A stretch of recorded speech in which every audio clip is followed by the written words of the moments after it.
नमस्कार दोस्तों, हमारी आज की कहानी का नाम है जिम्मेदारी। नीलम कहाँ चल दी सुबह सुबह? तुम्हें पता है ना, आज दीदी और जीजा जी आने वाले हैं।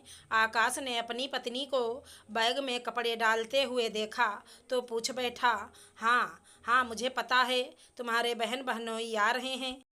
लेकिन मैं कोई इस घर की नौकरानी नहीं हूँ जो आए दिन सबकी हाजिरी बजाती रहूँ। मैं जा रही हूँ अपने मायके, तुम और तुम्हारी माँ संभालो अपने मेहमानों को। नीलम चिल्लाते हुए बोली, देखो नीलम, तुम्हें जाना है तो जाओ, लेकिन मेरी माँ और बहनों का रोज़ रोज़ अपमान करने की ज़रूरत नहीं है। वैसे भी तुम घर में करती ही क्या हो? साफ सफाई काम वाली करती है और रसोई में सारा दिन माँ ही काम करती हैं। आकाश भी झल्लाते हुए बोला, हाँ हाँ, तुम्हें तो सारी कमी मुझ में ही नजर आती है, और मैं क्यों करूँ तुम्हारे घर का काम? बहू हूँ, कोई नौकरानी नहीं। नीलम, ये घर तुम्हारा भी है और अपने घर में सभी काम करते हैं। आखिर तुम कब इस घर को अपना समझोगी? आकाश ने समझाते हुए कहा। लेकिन नीलम बिना कुछ सुने बैग उठाकर चल दी। आकाश बहुत परेशान हो चुका था नीलम की इस आदत से।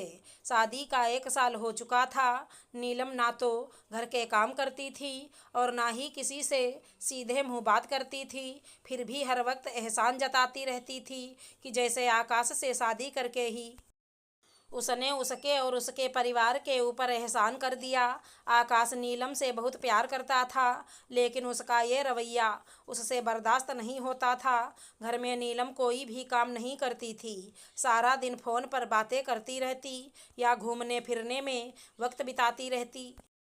आए दिन नीलम अपने मायके चली जाती थी, लेकिन इस बार आकाश ने भी ठान लिया था कि नीलम की अकल ठिकाने लगानी ही पड़ेगी। नीलम को मायके गए 4-5 दिन हुए थे कि एक दिन आकाश अपने ससुराल पहुंच गया। सबने सोचा कि दामाद बाबू नीलम को लेने आए हैं, लेकिन आकाश ने आराम से दोनों वक्त का खाना खाया और आराम करने लगा। नीलम भी इंतज़ार कर रही थी कि आकाश उससे वापस चलने को कहेगा, लेकिन आकाश बिना कुछ बोले सोने चला गया। नीलम के मम्मी पापा भी दामाद को इस तरह देखकर हैरान थे, क्योंकि आकाश कभी ज़्यादा देर रुकता नहीं था। सुबह भी आकाश आराम से देर से उठा और छत पर टहलने लगा। चाय नाश्ता करके फिर आराम से टीवी देखने लगा। दूसरे दिन भी जब आकाश ने वापस जाने की बात नहीं कही तो आकाश की सास से रहा नहीं गया और वो बोल पड़ी, दामाद बाबू, आपको काम पर नहीं जाना क्या? पहले तो हमेशा आप जल्दी में रहते थे, लेकिन इस बार मम्मी जी, वो मेरी नौकरी छूट गई है। माँ भी 2 महीने के लिए मामा जी के यहाँ गई हैं। अब मेरी पत्नी भी यहीं है, तो मैंने सोचा मैं भी यहीं आ जाता हूँ।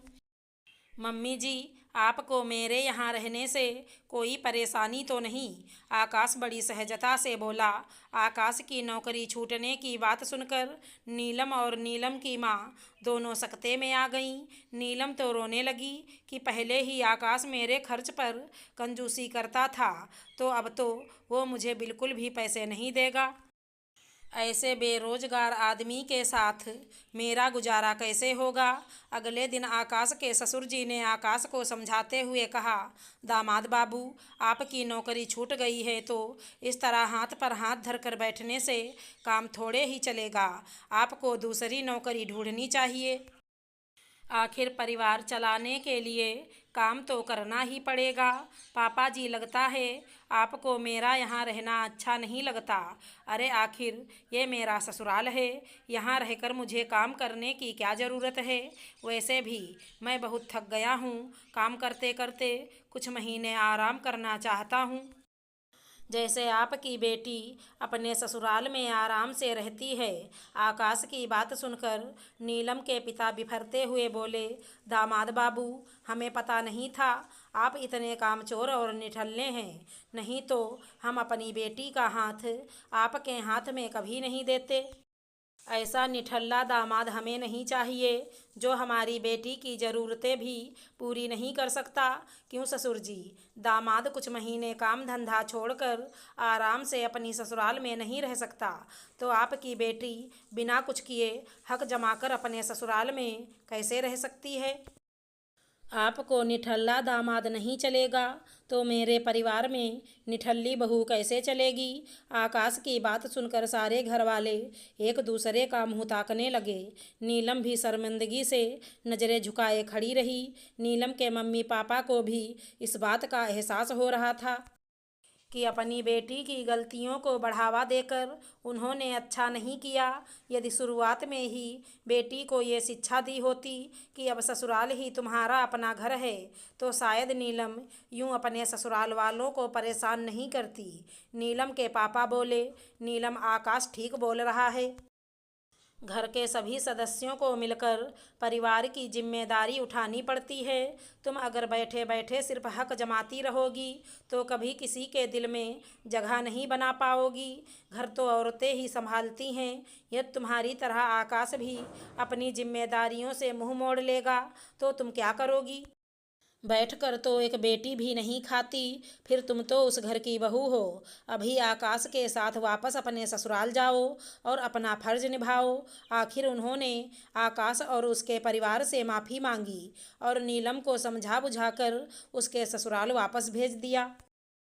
नीलम की समझ में भी आ गया था कि बेटा हो या बहू, गृहस्थी की गाड़ी चलाने के लिए अपनी अपनी जिम्मेदारी उठाना ज़रूरी है, नहीं तो कहीं भी उसे इज्जत नहीं मिलेगी। अगर हमारी कहानी पसंद आई हो तो चैनल को लाइक शेयर सब्सक्राइब करें।